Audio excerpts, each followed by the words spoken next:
Hello നമസ്കാരം. ഞാൻ അലി. ഈ രാഷ്ട്രീയത്തിലിറങ്ങുന്ന പല സിനിമാ താരങ്ങളും ഈ ട്രോളന്മാർക്ക് വലിയ രീതിയിലൊരു ആയുധമാകാറുണ്ട്.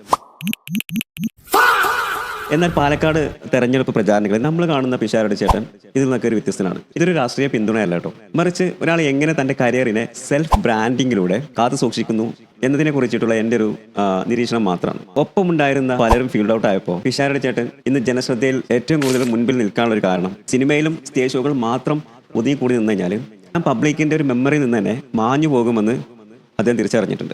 അതുകൊണ്ട് തന്നെയാണ് അദ്ദേഹം സോഷ്യൽ മീഡിയ വളരെ കൃത്യമായിട്ട് ഉപയോഗിച്ചു.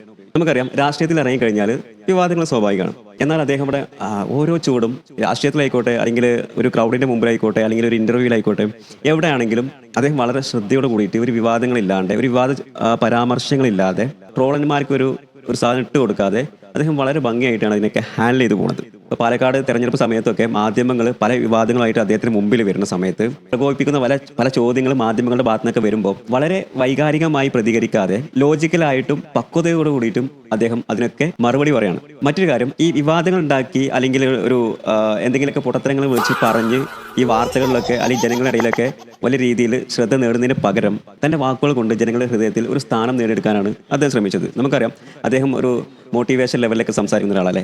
ഒരു ഇന്റർവ്യൂലായിക്കോട്ടെ, സ്റ്റേജിലായിക്കോട്ടെ, അദ്ദേഹം സംസാരിക്കുമ്പോൾ നമ്മൾ ലൈഫിൽ കണക്ട് ചെയ്യുന്ന പല കാര്യങ്ങളും സംസാരിച്ചുകൊണ്ടുള്ള മോട്ടിവേറ്റഡ് ആയിട്ടുള്ള വാക്കുകൾ ഇന്നും ജനഹൃദയത്തിൽ കിടപ്പുണ്ട്.